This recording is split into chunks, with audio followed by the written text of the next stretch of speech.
Hi everyone, Commissar Hecht here with a late night video on Warhammer Citadel and Cafe down at Grapevine, Texas. I went over there over the weekend on Saturday, this past Saturday, and stopped in and was able to take some great footage. They weren't allowing me to film battle reports, so I had to respect them on that, and I absolutely understand why they wouldn't allow me to film per se. But what they did is they said, hey, you can take all the pictures you want and upload them in your on your YouTube channel and, you know, do a review, and I am obliged to do that. So, you know, that's awesome. So that's kind of what they did. That was kind of the deal that we hammered out. Amongst other things, we talked about a lot of like incentive programs and whatnot. I actually got a little behind-the-scenes peek. I'm not allowed to divulge that information, but it was really cool because I was able to talk to James Bell, basically the overhead media manager for the United States, and his boss. And I got to talk to Mick, basically the store manager, the lead store manager, and we talked a lot of shop, and it was really cool. It was very odd how open and transparent they were with me, but at the same time they also said, well, it wasn't odd, it was cool. It was really cool, but I found it kind of odd in a way because they were like, hey, we want to start these programs with you, but you can't talk about them. So, because it's in the conceptual phase. So I'm just like, I'm all for it. Crap, I want to say something. But I like I said, I honor, I'm going to honor their wishes. So there's that. But yeah, I'm super excited about it. And when I finally get permission to talk about them, oh boy, guess you guys are going to be the first to know. You guys are going to be the first to know. I promise you that. So there is that. But we're going to go into a slideshow kind of a thing where I have narration and all the pictures of the Warhammer Cafe and Citadel, and you guys get to kind of get an inside scoop of what it is. And at the end, I'll have a little review at the end of the video. So I'm going to turn it over to me, I guess. Bye-bye. Just stay tuned.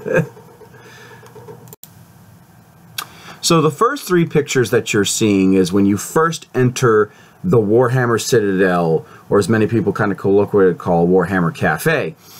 And the storefront is set up just very similar to a regular GW, except it has a more expansive model range and more expansive Black Library collection than like your standard GW store, and it has these neat attention to detail accents, and I'll get into those as we proceed through the video. So I'm going to just be talking about all the stuff that you're seeing.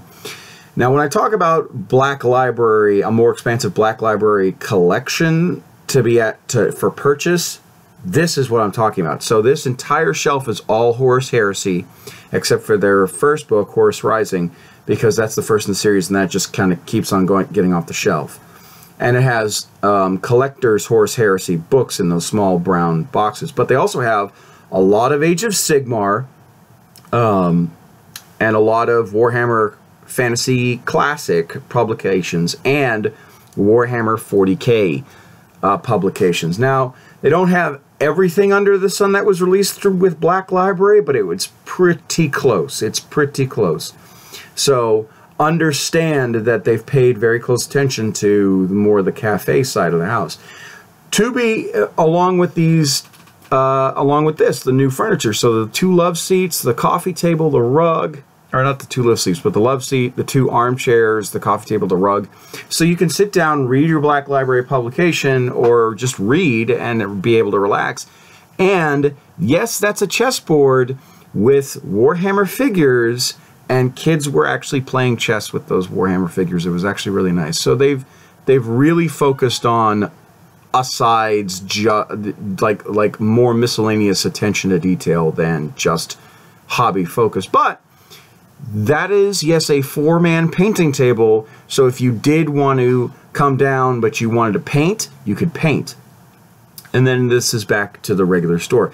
But this is very interesting because, you know, with all those little accents, these attention to detail, that's the kind of stuff that, you know, I find very appealing about the Warhammer Citadel store. It's just, you know, hey, I don't necessarily want to play a game, I want to paint. Not many games workshops have, you know, the ability to set aside a 4-man painting table or a 1-man painting table and whatnot. And of course, these pictures that you're seeing are basically all of the Warhammer 40K, Age of Sigmar, Lord of the Rings, specialist games stock that you would normally see at a Warhammer. And by the way, the store is flanked by a Salamander Marine and a Blood Angel Marine, and they also have an older model Space Marine out front and center. And then of course you have your specialty games. And then, like I said, some of the Warhammer stores don't have a whole lot of specialty games except for the new ones, and there's an overkill in that picture. So there are some gems in this particular store itself. When it comes to your specialty games, they have some of the out-of-production specialty games for you to purchase. It's actually kind of cool. And of course, you have your new specialty games like Blight War, Shadespire, Titanicus, and you know, you're more focused. But they also have, if you're interested in just buying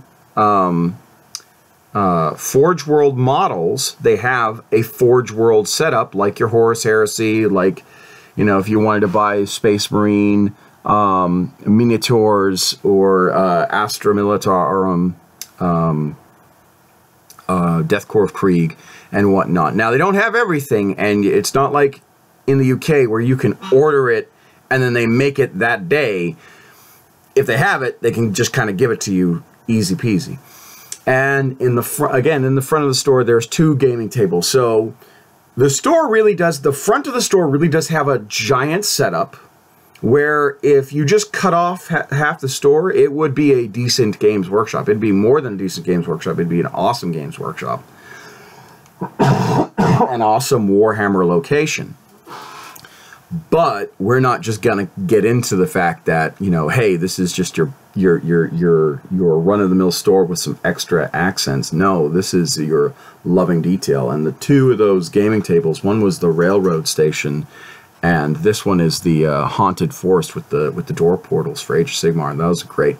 And of course, the 2 gaming tables, that one showing Dark Imperium and Soul Wars, I want to say. So it was very fun. But the point that I'm now going to get to is that they have what I call artifacts, nice artifacts on display. And the first artifact is, like, when I saw it, it just kind of took my breath away. And it was Gabriel Angelos from Warhammer, from Dawn of War, Warhammer, from Dawn of War 3. And, you know, that guy is there front and center. And then the next kind of artifacts that they're talking about, or the next programs that they're talking about, is the Cult of Speed Champion and Rusty Nurgling Best Show, and I forget the other one that's way back there, but those are awards you can get during their events and whatnot. So you could be a Cult of Speed champion and whatnot. And then they have models in the front of the store that are either half-built or well, that are built but not painted on display, just to, you know, as part of the attention and whatnot. I believe that one was Age of Sigmar, that particular one. Yeah, and then they show you how you build and how you paint. This particular one has Eldar Guardians, what looks like to be a Space Marine flyer, and a Star Drake, I want to say. And then, of course, they have, like I said, Abaddon. They have models that they've built but not painted to show you kind of how it looks before it gets painted. And I think I did that because it helps with the answers. And then, of course, yes, they do have relics of the past. They do have Space Marine. This particular one is a Blood Angel Space Marine Army. That I want to say that was 93. They have Space Wolf Army that was 93. That was really interesting. And this is, again, this is all in the front. This is all in the front of the lobby. So in the front of the lobby, you have your lounge area. In the front of the lobby, you have your main stock and store, and your black library. And yep, Mr. Duncan Rhodes painted all of those models. And either he painted them here, or he painted them and he sent them to the store. So if you like Duncan, and you like his work and all that stuff, there's some of his work on display. And they have a TV in the front of the store that's strictly airing Warhammer TV and Duncan Rhodes painting. That's all he does. So it's a very well put together front of the store. And again, this is only the front. We've only scratched the surface. And I love it. I love it. Yep, and those are the Space Wolves circa 1993, I want to say. And it was really an awesome chance to see all that. So, and then of course some of the older Space Wolf, you know, early 90s, late 80s boxes that you see. Now, in the middle of the store, so you have the front of the store and then you have the store middle, and it's all display cases of the armies that you can get as is, like the Start Collecting box, and along with some other additions. For example, I think they have a drop pod. I think they got an orc fighter and whatnot. So that's on one side of the display case, and they have all the Start Collecting boxes plus some extra, and then they have the Warhammer 40K, the Forge World, and the Warhammer Fantasy, the Forge World models that you could possibly collect. Not all of them, but a few of them. For example, there was the Tau Supremacy model, and so in one of the heavier Tau suits, the Primaris Super Heavy Tank. They have an unpainted, they have a painted Reaver Titan. They have a painted Tyranid Bio Titan. They have some of the Horus Heresy models on display there, straight from Forge World. They had a Thunderhawk gunship there. It was really, I mean, so the middle row, the middle of the store that connects the cafe to the main store is these two display cases, and it's very cool. It's super interesting to see, you know, and people would just sit and look at the models, and it wouldn't be for like, oh, hey, that's cool, and then they'd move on. It'd like a 30-second glance. No, it'd be they would stare and try and pick out their armies, or they'd be like, oh, that one's cool, that one's cool, that one's cool, and it's very interesting. It was an attraction all in of its own. Now, on top of the display case, when we get to it, they actually made a spaceship out of terrain pieces and parts. It's actually really cool. It's coming up in these next few pictures, so we'll talk about that when we get to it. Yeah, but these photos right here, it was strictly the Warhammer cases. Though, sorry, not the Warhammer, the Forge World cases. And it was amazing how much they had on display, like just readily available. And again, if you're trying to compare this to Warhammer World, it's Warhammer World Light. Warhammer World has a Warhammer Museum. They have every model that they've built and painted on display, for the most part. They have a larger Forge World diorama set. So to try and say, well, this has to be the Warhammer World of North America. It is, but it's Warhammer World Light. And those are the painted Reaver Titan and the Tyranid Bio Titan, which is really fun. And yep, there was the Thunderhawk gunship. So understand, when we talk about expectations, we want to make sure that we go in with the expectations of, you know, hey, this is interesting. You know, I really want to go to the Warhammer Citadel, the Warhammer Cafe,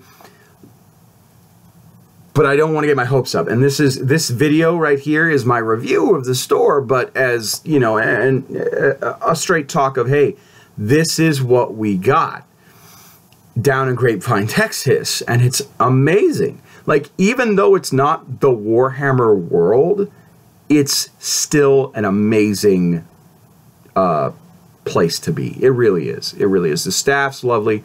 The manager, Mick, is an awesome guy. James Bell is a wonderful individual. I was speaking to James Bell. James Bell runs the media side of the house. And I was having very long conversations with him. I was having conversations with Josh. And Josh was like one of the larger, Josh is like the boss for James. So, you know, I was meeting a lot of bigwigs there, and they were just this awesome, they were an awesome crew put together. And it was amazing. So yeah, this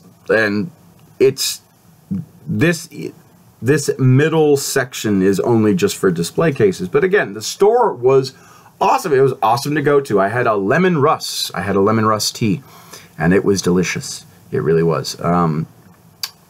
So there's that. And I think we're going to get up to the spaceship, the pictures of the spaceship next. And I just think it's really cool. Yep, there it is. There it is. That is such an awesome spaceship. Like, that is what I picture, like a cargo transport, like a trans-atmospheric cargo transport to look like. Maybe not deep space, but definitely space-ish, you know? It's really cool to see that. And I found it interesting. And I think I took pictures of those are the back engines. It was just, I thought it was awesome to see that. So there's that. And now the other pictures that you're going to see are the display cases of non-Forge World models that they have, that they built together. I think this one was the Imperial Guard and the Tempestus. Yes, yep, that's what that was. And what they did is they built the Let's Start Collecting box and put it in there so that you could kind of physically see with your eyes where your starting set was. And that's actually really kind of cool. I'm not gonna lie. That's a really interesting way to do it. So that, but yeah, I had a good time there. I got to watch a little bit of a battle report. I didn't film it. I only took a few pictures of it. And I think the pictures are near the end of the slideshow, or well, at least of this particular video. It's a slideshow-esque, and I enjoyed watching the game as it evolved, or I enjoyed the ambiance of the Warhammer Citadel and Cafe. Now, there was also a wine festival going on, so we had to park in someone's yard, and she paid us. We paid her $20, and we walked into the wine festival and whatnot. So we had both. Now, so the cafe is more of a Starbucks. They have croissants, they have cookies and brownies and all that stuff, and then they do drinks, they do hot teas, coffees, and you get your sodas and your waters and all that stuff, and that's it. There's nothing. Oh, and then you do have your merchandise, basically your mason jars with lids, your coffee mugs and all that stuff. And these pictures that are coming up are is the Warhammer Cafe. So yep, there's the staff, and the picture previous was the lovely barista who was working But she's also a Games Workshop, like dedicated Games Workshop employee, so she does host games. And they also made a Games Workshop. They also made a Age of Sigmar checkers set and whatnot. So the cafe and the gaming tables are at the back of the store, and there's some of the gaming tables right there. But yeah, so. It's not like Bugman's. If you've ever been to Warhammer World in England, in Nottingham, it's not like Bugman's. And I sat down and I asked them those questions, and they said, well, it would have been a whole nother licensing thing. You know, we would have had to have gotten more safety involved with food preparations, and we wouldn't have had the space to have a freezer and whatnot. Like, they do have a refrigerator for, like, their baked goods and some of the more cold baked goods that required to be chilled, but that's about it. Like, so this operation is basically the start, the ground floor, as it were, and I think it's amazing what they did with the resources that they had. It was really pulled off. So the cafe is separated from the gaming tables by that little bar, and that bar's got hand-painted artwork of Warhammer and Age of Sigmar and characters all around that. And you see the gaming tables. But also inside the gaming table area and the cafe area, you can buy Warhammer 40K licensed artwork. You can buy it in frames. You can buy it as is, like in that box. You could buy it in a tube. And the prices are pretty competitive for an actual, like, hand-painted picture. Or not hand-painted picture, but pictures from the Warhammer art. Pretty competitive. And that's not all, because you would think, well, okay, they have the gaming tables, they have the Warhammer art that you can buy there direct, but they also have, again, artifacts. So this is an actual display case of Eldar Striking Scorpions, Shuriken pistol, and the Striking Scorpion mask, and it was done up as if it was an inquisitorial, as if it was like an inquisitorial's preservation box. Like this would be something off of Gregor Eisenhorn's desk, you know, or Inquisitor Kryptman's desk, you know, that kind of interesting stuff, because Inquisitor Kryptman, for those of you who don't know in the lore, did a lot of research with against the Eldar and against the Tyranids and against the Orcs, and he was the one that was kind of warning the Imperium about the Tyranid being an extra galactic threat. But the display cases and all, they actually have power swords. That one's Astra Militarum power sword. They have a Eldar Witchblade, I think. Or I think I took a picture of the Witchblade. Yes, I did. I did take a picture of the Witchblade. And they have I'm assuming it's a Chaos Sorcerer's Staff from Age of Sigmar or Warhammer Fantasy, or maybe it's a Vampire's Sorcerer's Staff. I don't necessarily know in this particular picture. And they also have a Space Marine Power Blade. And then they have Space Marine Chain Swords and a bolt gun. Or sorry, a bolt pistol. I'm sorry. So it was really cool to see this store put together. And I thought it was awesome. I thought it was amazing. And this was a well put together store, well put together cafe. The staff were nice. There was, I mean, I want this to be a success story for Warhammer America. And the reason why is because we deserve to have a Bugman's. We deserve to have something that is more than just the hobby center. It should be something that is more family focused and whatnot. And this is just one of those things that, you know, is mission success. All right, so these last few pictures was the Necron 2000 point versus 2000 point. It was Mefrit, and I can't remember the other dynasty. The guys with the green Gauss weapons. I forget what that dynasty was called. I'm sorry. I should know my my Necron dynasties better. And they were playtesting both their armies. So one army had 3 Dumarks. The other one only had 2, but they had a lot of like scarabs, or not scarabs, but canoptic wraiths and other mean little griblies running around.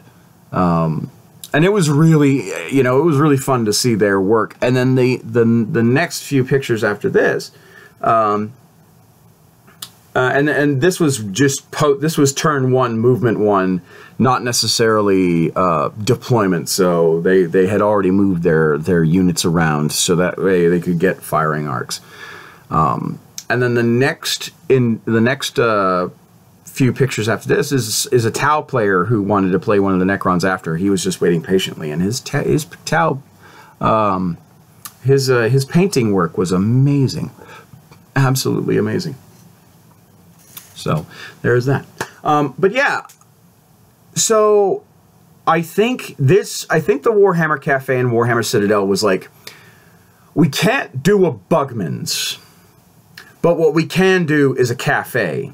And if the cafe takes off, let's do a Bugman's. I think that's the dream. That's not their official stance.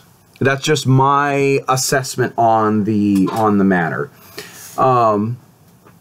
And, you know, in my mind, I wish the Warhammer stores had this ability to have a cafe, to have a more of a lounge area and sit down, because there were people that weren't not necessarily interested in the hobby itself, but could get into possibly the reading the lore and whatnot. I mean, how cool would it be if Black Library just took off and became one of a major publisher instead of a niche market?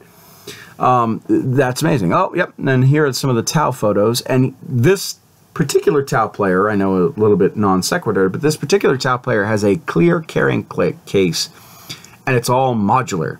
So you could actually see the arm that he's transporting, and it's so cool, so interesting how he did it. And he has a very unique paint job. I do like it. But anyway, I digress. So yeah, I really want the Warhammer Citadel to be not just a resounding success to where they could possibly turn Warhammer Citadel into a Bugman's in the future, but an actual resounding success as in this store is now the model of what other stores need to be. Okay, so like, I want to see this near every major city kind of a deal, where instead of having a battle bunker, they have a Warhammer Cafe.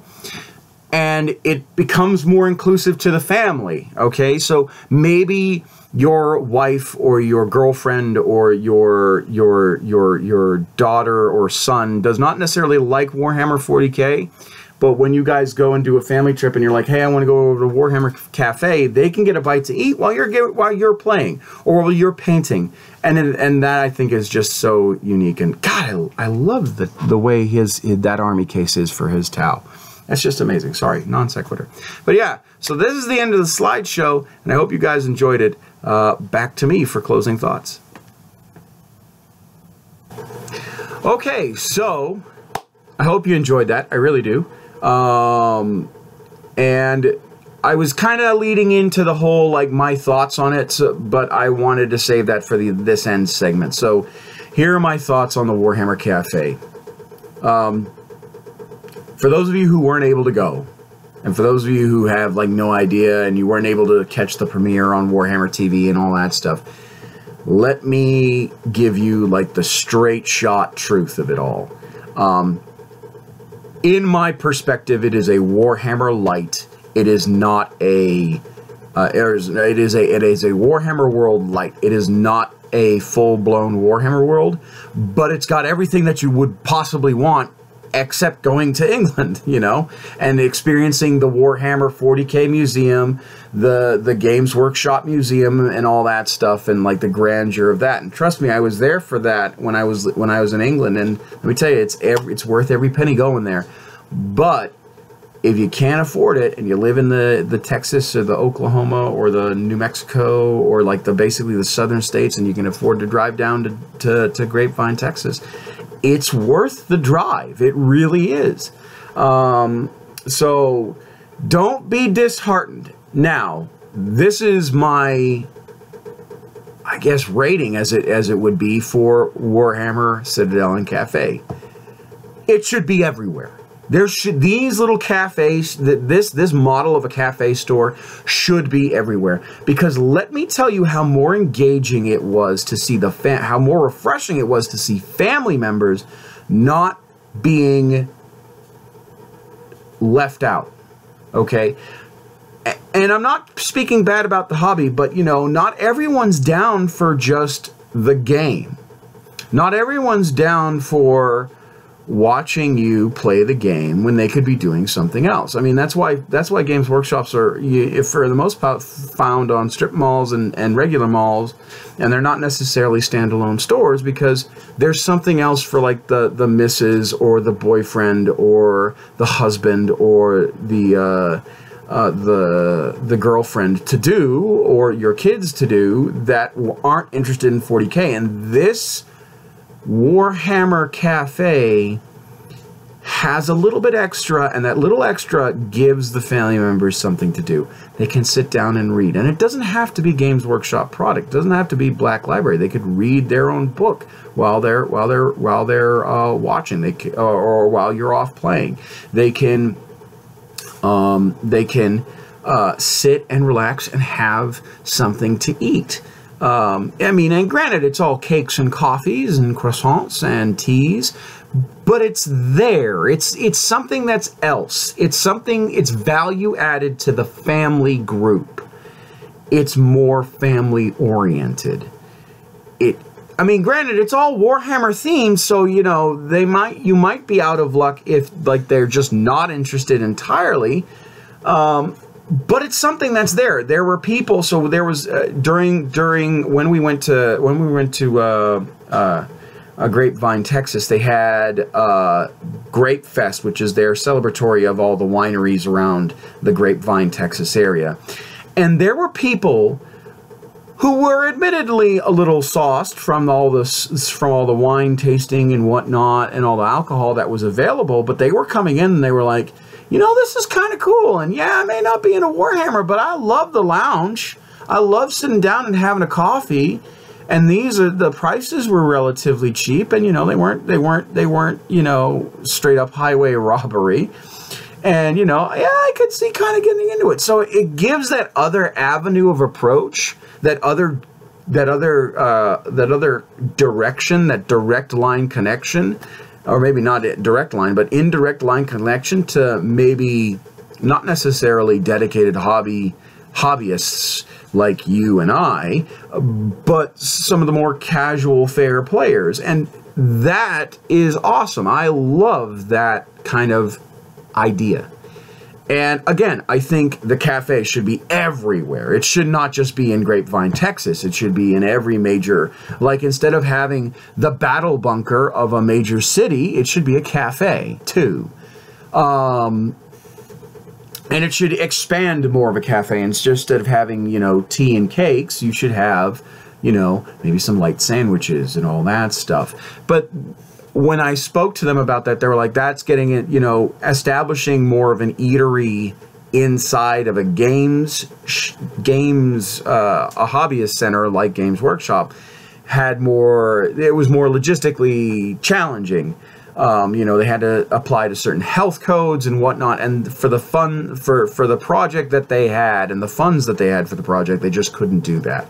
So, but what they did do was amazing. I mean, completely mind-blowing how well it was done. And let me tell you, this store is worth the trip. And it has everything for everybody. It has painting tables. It has the Black Library, the massive Black Library selection. I don't think I've ever seen a Black Library selection that large except in the UK at Warhammer World. It had a huge selection of models and Forge World stuff. Again, outside of the UK, that's pretty bloody impressive. That's pretty awesome. So there is that. Like, this is something that you guys should be in for, but keep the expectations to a realistic level. Keep it at, it is a cafe. It's just going to be similar to a very good Starbucks. I have to keep it that way. Got to keep it that way. And now they may not have all the selections of like coffees and whatnot for Starbucks, but everything that they have in that little cafe area is from farm to their storefront. All the bakery items were made at a local baker. All the coffee beans were sent inside of Texas. So like the coffee beans were grown in Texas and purchased for the cafe. The teas, I don't know if the teas were all homegrown or all like a home blend of tea, but I'm assuming that the tea did not have to go far to because it tasted very fresh. The leaves were it was very flavorful. Most time when I have tea, I have to put 2 tea bags in, or maybe even 3, depending on how long the tea had to travel, because the taste is a little weak to me. I prefer very black teas in my drinking. But it was awesome. It was 100%, like, this is something that you guys should support. This is something that the community does need. And I absolutely loved it. And again, the staff were lovely. They were awesome. And yeah, so if I had to rate it, I would say expectation-wise. So my original expectation was Warhammer World.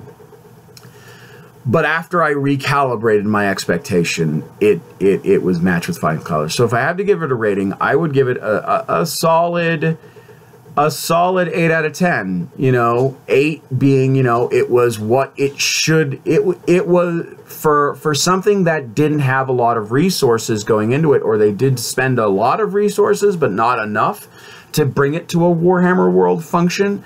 Now I don't know what their budgetary was for this project, but for what they had to offer, it was gangbusters. And the reason why I say 8 out of 10 is because there is room for improvement. Let's hope that this cafe takes off and that they can expand more on it, because this is what the model should be.